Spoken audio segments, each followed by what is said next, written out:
En 1848, Phineas Gage trabajaba como capataz ferroviario en Vermont cuando se produjo una explosión accidental de dinamita que lanzó directamente contra su cara una barra de hierro de 1 metro de longitud que penetró a través de la zona frontal de su cerebro, salió por la parte superior del cráneo y acabó a más de 20 metros de distancia.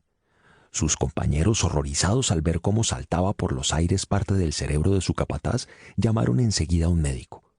Para asombro de los trabajadores, e incluso del médico, el señor Gage no murió en el acto. Pasó varias semanas semi-inconsciente, pero después experimentó lo que parecía ser una recuperación completa. En 2009 apareció una rara fotografía de Gage en la que se podía ver a un hombre guapo y seguro de sí mismo con una lesión en la cabeza y en el ojo izquierdo sosteniendo la barra de hierro. Pero tras el incidente sus compañeros notaron un cambio brusco en su personalidad. Gage, que era antes un capataz alegre y servicial, se volvió abusivo, hostil y egoísta. Las mujeres sabían que debían alejarse de él. El doctor John Harlow, el médico que lo atendió, observó que Gage era caprichoso y vacilante. Hace muchos planes de proyectos futuros, pero tan pronto los elabora como los abandona a su vez por otros que parecen más factibles. Posee la capacidad intelectual y el comportamiento de un niño, pero con las pasiones animales de un hombre fuerte.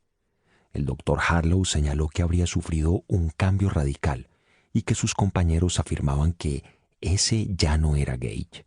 Tras la muerte de Gage en 1860, el doctor conservó tanto su cráneo como la barra que había penetrado en él. Más adelante, minuciosos escáneres de rayos X del cráneo han confirmado que la barra de hierro provocó importantes daños en la zona del cerebro conocida como lóbulo frontal, tanto en el hemisferio izquierdo como en el derecho. Este increíble accidente no solo cambió la vida de Phineas Gage, sino que también acabaría alterando el curso de la ciencia. Hasta entonces, el pensamiento dominante consideraba que el cerebro y el alma eran dos entidades separadas, una filosofía denominada dualismo. Pero cada vez estaba más claro que los daños en el lóbulo frontal del cerebro habían provocado cambios abruptos en la personalidad de Gage, lo cual, a su vez, dio pie a un cambio de paradigma en el pensamiento científico. Quizá fuese posible establecer vínculos entre zonas específicas del cerebro y determinados comportamientos. El cerebro de Broca.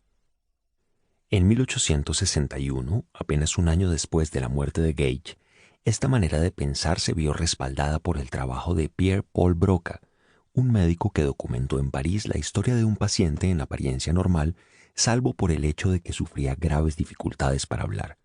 El paciente entendía perfectamente todo aquello que le decían, pero solo podía pronunciar un sonido, la palabra tan. Tras la muerte del paciente, el doctor Broca confirmó durante la autopsia que aquel sufría una lesión en su lóbulo temporal izquierdo, una región del cerebro situada junto a la oreja izquierda. Más tarde, el doctor Broca confirmaría 12 casos parecidos de pacientes con lesiones en esa zona particular del cerebro. Hoy en día, se dice que los pacientes que sufren daños en esa zona padecen afasia de Broca. En general, los pacientes que padecen este trastorno pueden comprender la comunicación oral, pero son incapaces de decir nada o bien omiten muchas palabras al hablar. Poco después, en 1874, el médico alemán Karl Warnecke describió a los pacientes que sufrían el problema contrario.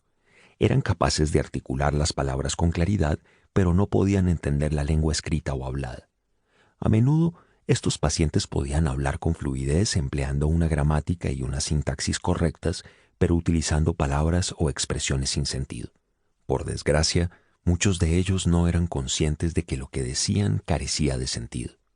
Tras realizar las pertinentes autopsias, Warnecke confirmó que los pacientes habrían sufrido daños en una zona ligeramente distinta del lóbulo temporal izquierdo. Los trabajos de Broca y Warnecke fueron estudios seminales sobre neurociencia y establecieron un claro vínculo entre los problemas conductuales, como las dificultades del habla y el lenguaje, y daños en regiones concretas del cerebro.